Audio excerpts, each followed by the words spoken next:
Author is funded by the Pacific Northwest Writers Association, supporting writers from pen to publication since 1955. To learn more about the PNWA and their yearly conference, please go to pnwa.org.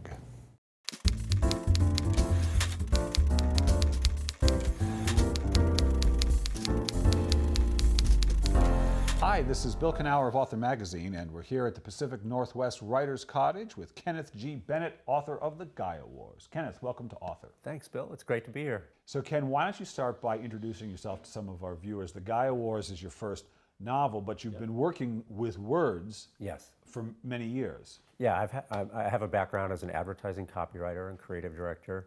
I've always had an interest in fiction and been an avid reader. And my son was born in 1996, and when he was about 10, I was inspired to write a young adult novel kind of for him.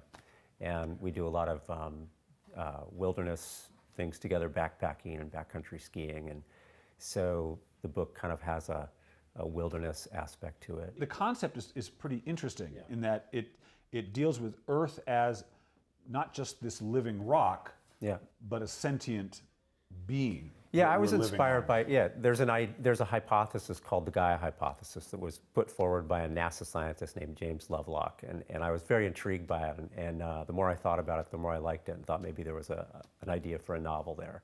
And the Gaia hypothesis states that the Earth isn't just a random collection of ecosystems, but it's actually a cohesive whole. It's actually a living thing in its own right.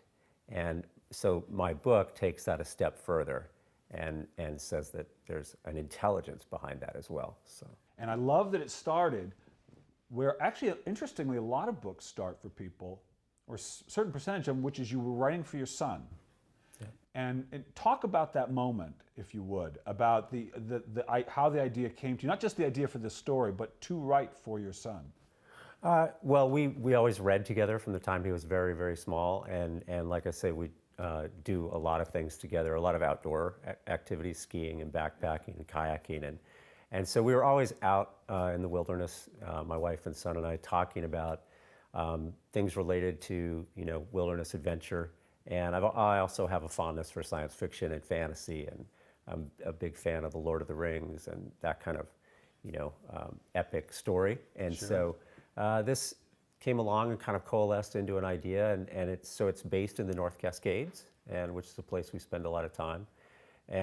But the reality leaves off pretty quickly, and we get into fantasy and science fiction. So I think that there is something about writing for someone you love, creating something that as a gift for them, as a great starting place for creativity. Well, I think that's true. I mean, it's inspiring to write for someone, and you have to, a novel is such an undertaking. You have to really have something that'll sustain you along the way. And so, and Eli was about 10 when I was working on this, and it was a story that I kind of told to him as it was unfolding, and he was so intrigued. And then he'd have friends over, and we'd start talking about the idea, and so it kind of just evolved from that. I know that going to the Pacific Northwest Writers Conference over a number of years was helpful too, that you learned some craft there, and certainly about the business of trying to get published. Is that right? Absolutely. I went to the 2010 and 2009 and 2010 conferences, found them immensely helpful. And the Gaia Wars was ready at that point to pitch, and I did pitch it, and the agents responded so favorably. It was very, very encouraging. Got into dialogues with a number of them, but it wasn't happening at the pace that I had hoped it would happen.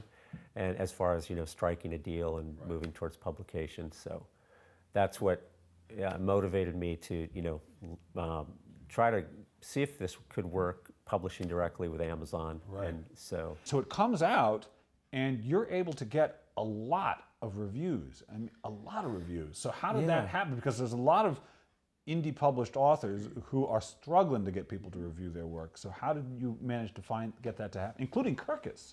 Yeah, so the book came out in August 2011, and I made sure to put it on Goodreads. I did giveaways through Goodreads.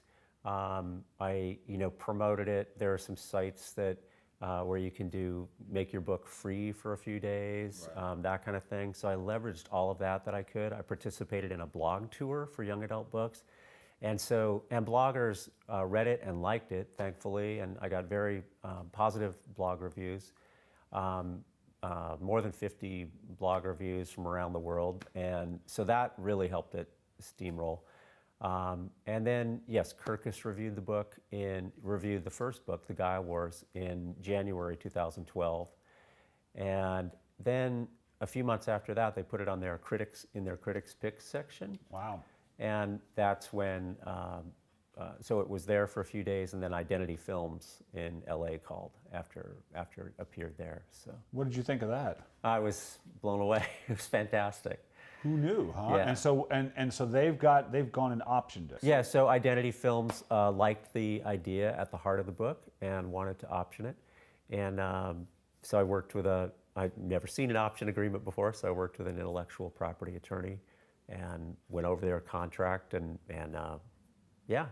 we came to a deal. And so in August, a notice came out in Variety, and they've got an option for 18 months. Well, that's just great. And in the meantime, I assume you're still writing, or have you said, this is it, I'm never writing another book? No, I'm having a blast. I absolutely love it. So there's the Gaia Wars, and Battle for Cascadia is the second book. Mm-hmm. There's a third one planned, but in the meantime, I'm very close to finishing an adult thriller set in the San Juan Islands. So. That's right.